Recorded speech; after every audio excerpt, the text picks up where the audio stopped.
Melati kuntum, tumbuh melata, sayang merbah di pohon cemara. Assalamualaikum, mulanya kata, saya sembah pembuka bicara. Assalamualaikum warahmatullahi wabarakatuh dan selamat sejahtera.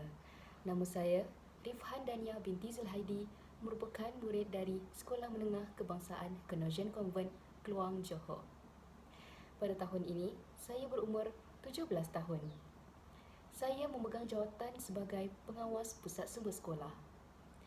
Pada tahun 2021 dan 2022, saya merupakan AJK bagi Kelab Persatuan Matematik dan Sains.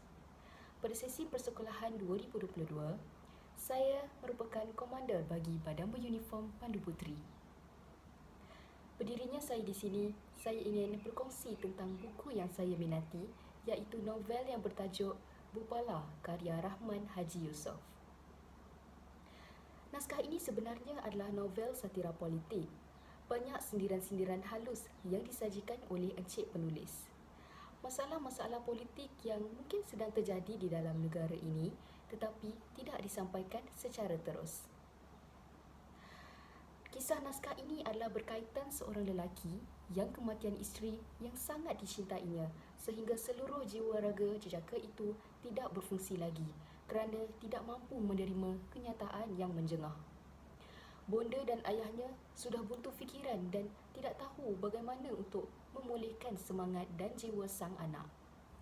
Sehinggalah mereka mencadangkan agar sang anak berlayar di lautan untuk menenangkan hati dan jiwa yang lara. Semua keperluan disediakan termasuk para penari, pelakon pentas dan apa-apa jua yang berkaitan sebagai hiburan ketika di atas kapal. Ketika berada di lautan, Bupala semakin hari semakin mampu melupakan kesedihannya sewaktu di darat.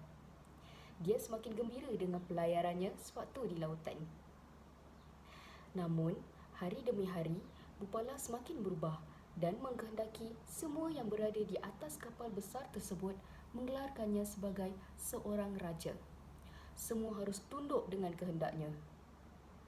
Para penghibur yang terdiri daripada para jelitawan belasan tahun, seorang demi seorang, diragut mahkota mereka.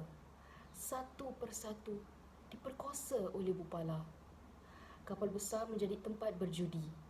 Imam yang telah disediakan dibunuh tanpa pengetahuan sesiapa kerana cuba untuk menegakkan syariat Islam.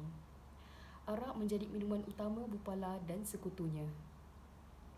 Di daratan pula, orang-orang yang telah diarahkan oleh Bupala telah menjalankan tugas mereka apabila menerima arahan agar kawasan setinggan yang diduduki oleh keluarga-keluarga pekerja dan penghibur yang ada di atas kapal mewah itu diratakan untuk dibuat padang golf.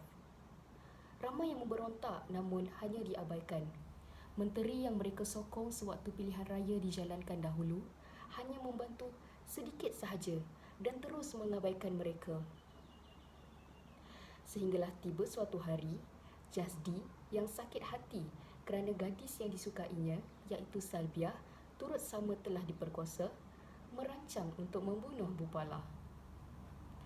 Ketika penduduk kampung mendengar kabar berita dari kapal, mereka semakin gembira kerana Tuhan sentiasa ada di sisi.